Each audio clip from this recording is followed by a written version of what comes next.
ప్రభుత్వ సంస్థలో ఉద్యోగం రావాలని ధర్నాలు చేస్తుంటారు, నిరాహార దీక్ష చేస్తుంటారు, మా వయసు అయిపోయిందని అంటుంటారు. కానీ వచ్చిన తర్వాత కనకపు సింహాసనం మీద సునకపు కూర్చుండబెట్టినంటే అర్థం ఇది. ఆయన సినిమా చూసుకుంటూ ఆర్టీసీ డ్రైవరు నిర్లక్ష్యంగా డ్రైవింగ్ చేసుకుంటూ అసలు ఏమనుకుంటున్నాడు, ఆయన కుటుంబం మీద ఆయనకు ప్రేమ లేకపోవచ్చేమో, ఆయన పోయినా పర్లేదేమో, కానీ ఆయన నమ్ముకొని ఈ ఆర్టీసీ ప్రభుత్వ బస్సును నమ్ముకొని ఇంతమంది ప్రయాణికులు ప్రయాణిస్తున్నప్పుడు ఆయనకి ఎంత అజాగ్రత్తగా డ్రైవింగ్ చేస్తుంటే చూడండి, ఎట్లా చేతులు పెట్టుకొని వీడియో చూసుకుంటూ ఆ మధ్యలో.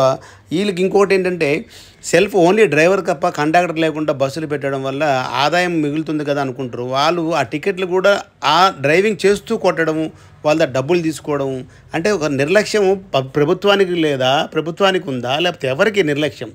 ఎవరు బాధ్యత వహిస్తారు? ఏదైనా జరిగితే ఆ కుటుంబాలు, ఆయన పోతే పర్వాలేదేమో, మరి ఆ కుటుంబాలు నమ్ముకున్న 30-40 మంది ఫ్యామిలీలు ఉంటారు, వాళ్ళు రోడ్డును పడతారు. ఎదురు వచ్చిన వాళ్ళు ఏం పాపం చేస్తారు?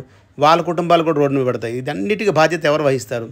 ఇప్పుడు ఆర్టీసీ ఏదైతే శ్రీకాకుళం నర్సనపేట నుండి శ్రీకాకుళం వస్తుందో మద్దిలపాలెం డిపో వేసి ఈ బస్సు డీటెయిల్స్ కూడా మనం పెట్టడం జరిగింది. వాళ్ళకి ఇమీడియట్లీగా సస్పెండ్ చేసి ఇలాంటి వాళ్ళు ఎవరున్నా సరే విధుల నుండి తొలగించకపోతే రేపు భవిష్యత్తులో ఇలాంటి వాళ్ళు విచ్చలవిడిగా డ్రైవింగ్ చేసుకుంటూ మా ఇష్టం మాకు ఇచ్చిర్రు అధికారం అన్నట్టుగా ఇంటికి వెళ్ళిన తర్వాత భార్య పిల్లలను చూసుకోవాలన్న ఆలోచన కూడా లేకుండా ఇష్టం వచ్చినట్టుగా డ్రైవింగ్ చేసుకుంటూ పోతుంటే వీళ్ళని నమ్ముకొని సంస్థలు కానీ లేకపోతే ప్రయాణికులు కానీ ఎలా ప్రయాణిస్తారు?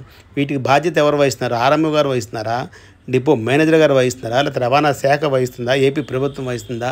అంతే. ఇంత నిర్లక్ష్యం అంటే వీళ్ళు కనీసం చూసుకోరు, ఎవరు ఎలా డ్రైవింగ్ చేస్తున్నారు, వాళ్ళు ఎలా నిధులు నిర్వహిస్తున్నారని కూడా చూసుకోకుండా డ్రైవింగ్ చేస్తున్న వాళ్ళందరినీ, ఇలాంటి వాళ్ళందరినీ ఇమీడియట్లీగా మీరే చూసుకొని వేరు పారేయాలి తప్ప ఎవరో కంప్లైంట్ ఇచ్చిన వరకు వెయిట్ చేయకూడదు.